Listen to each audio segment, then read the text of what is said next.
you for joining me today for day 302 of Bible in a Year, New International Version. Today we'll be going over Luke 21 and 22.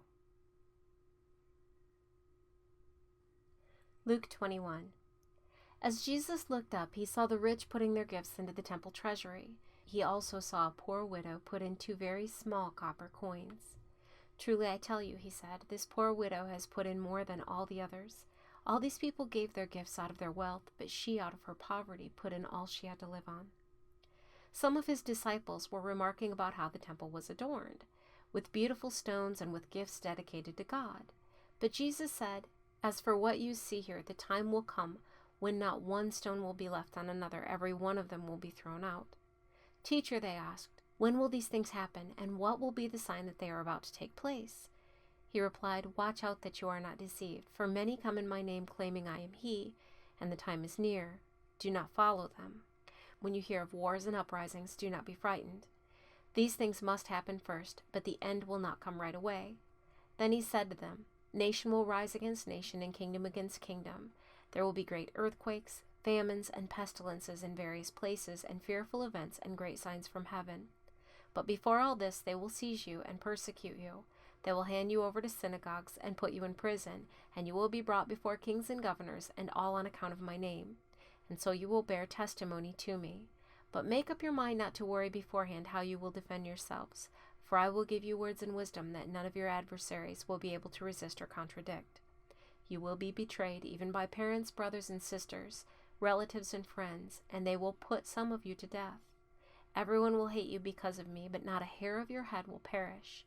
Stand firm, and you will win life. When you see Jerusalem being surrounded by armies, you will know that its desolation is near. Then let those who are in Judea flee to the mountains. Let those in the city get out, and let those in the country not enter the city. For this is the time of punishment and fulfillment of all that has been written. How dreadful it will be in those days for pregnant women and nursing mothers. There will be great distress in the land, and wrath against this people. They will fall by the sword and will be taken as prisoners to all the nations. Jerusalem will be trampled on by the Gentiles until the times of the Gentiles are fulfilled. There will be signs in the sun, moon, and stars. On the earth, nations will be in anguish and perplexity at the roaring and tossing of the sea. People will faint from terror, apprehensive of what is coming on the world, for the heavenly bodies will be shaken. At that time they will see the Son of Man coming in a cloud with power and great glory. When these things begin to take place, stand up and lift up your heads, because your redemption is drawing near. He told them this parable. Look at the fig tree and all the trees. When they sprout leaves, you can see for yourselves and know the summer is near. Even so, when you see these things happening, you know that the kingdom of God is near. Truly I tell you, this generation will certainly not pass away until all these things have happened. Heaven and earth will pass away, but my words will never pass away. Be careful, or your hearts will be weighed down with carousing, drunkenness, and the anxieties of life, and that day will close on you suddenly like a trap. For it will come on all those who live on the face of the whole earth. Be always on the watch, and pray that you may be able to escape all that is about to happen, and that you may be able to stand before the Son of Man. Each day Jesus was teaching at the temple, and each evening he went out to spend the night on the hill called the Mount of Olives, and all the people came early in the morning to hear him at the temple. Luke 22.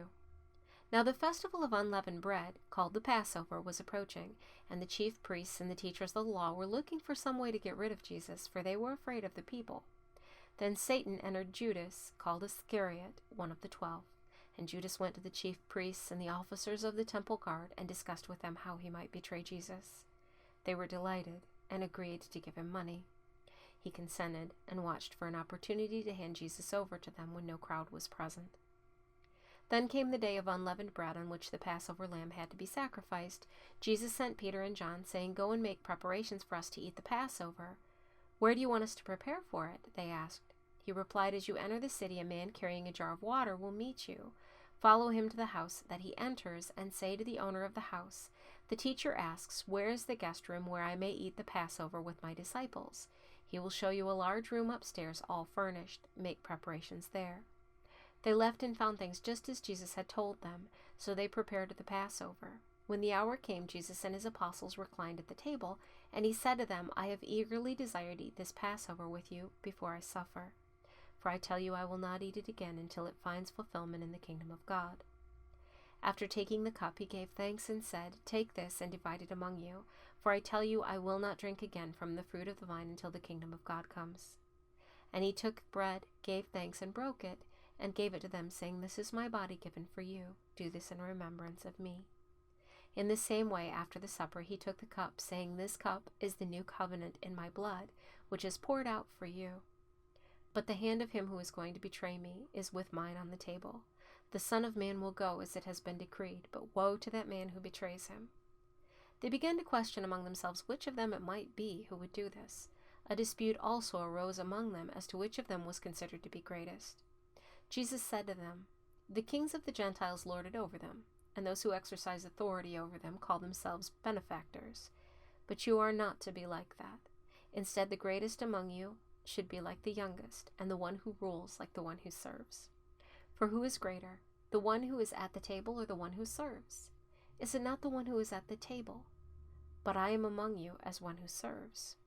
You are those who have stood by me in my trials, and I confer on you a kingdom just as my Father conferred one on me, so that you may eat and drink at my table in my kingdom and sit on thrones judging the 12 tribes of Israel. Simon, Simon, Satan has asked to sift all of you as wheat. But I have prayed for you, Simon, that your faith may not fail. And when you have turned back, strengthen your brothers." But he replied, "Lord, I am ready to go with you to prison and to death." Jesus answered, "I tell you, Peter, before the rooster crows today, you will deny 3 times that you know me." Then Jesus asked them, "When I send you without purse, bag, or sandals, did you lack anything?" "Nothing," they answered. He said to them, "But now if you have a purse, take it, and also a bag, and if you don't have a sword, sell your cloak and buy one. It is written, 'And he was numbered with the transgressors,' and I tell you that this must be fulfilled in me." Yes, what is written about me is reaching its fulfillment. The disciples said, "See, Lord, here are 2 swords." "That's enough," he replied. Jesus went out as usual to the Mount of Olives, and his disciples followed him. On reaching the place, he said to them, "Pray that you will not fall into temptation." He withdrew about a stone's throw beyond them, knelt down and prayed, "Father, if you are willing, take this cup from me. Yet not my will, but yours be done." An angel from heaven appeared to him and strengthened him, and being in anguish, he prayed more earnestly, and his sweat was like drops of blood falling to the ground. When he rose from prayer and went back to the disciples, he found them asleep, exhausted from sorrow. "Why are you sleeping?" he asked them. "Get up and pray so that you will not fall into temptation." While he was still speaking, a crowd came up, and the man who was called Judas, one of the 12, was leading them. He approached Jesus to kiss him, but Jesus asked him, "Judas, are you betraying the Son of Man with a kiss?" When Jesus' followers saw what was going to happen, they said, "Lord, should we strike with our swords?" And one of them struck the servant of the high priest, cutting off his right ear. But Jesus answered, "No more of this." And he touched the man's ear and healed him. Then Jesus said to the chief priests, the officers of the temple guard, and the elders who had come for him, "Am I leading a rebellion that you have come with swords and clubs? Every day I was with you in the temple courts, and you did not lay a hand on me. But this is your hour, when darkness reigns." Then seizing him, they led him away and took him into the house of the high priest. Peter followed at a distance. And when some there had kindled a fire in the middle of the courtyard and had sat down together, Peter sat down with them. A servant girl saw him seated there in the firelight. She looked closely at him and said, "This man was with him." But he denied it. "Woman, I don't know him," he said. A little later, someone else saw him and said, "You also are one of them." "Man, I am not," Peter replied. About an hour later, another asserted, "Certainly this fellow was with him, for he is a Galilean." Peter replied, "Man, I don't know what you're talking about." Just as he was speaking, the rooster crowed. The Lord turned and looked straight at Peter. Then Peter remembered the word the Lord had spoken to him. "Before the rooster crows today, you will disown me 3 times. And he went outside and wept bitterly. The men who were guarding Jesus began mocking and beating him. They blindfolded him and demanded, "Prophecy, who hit you?" And they said many other insulting things to him.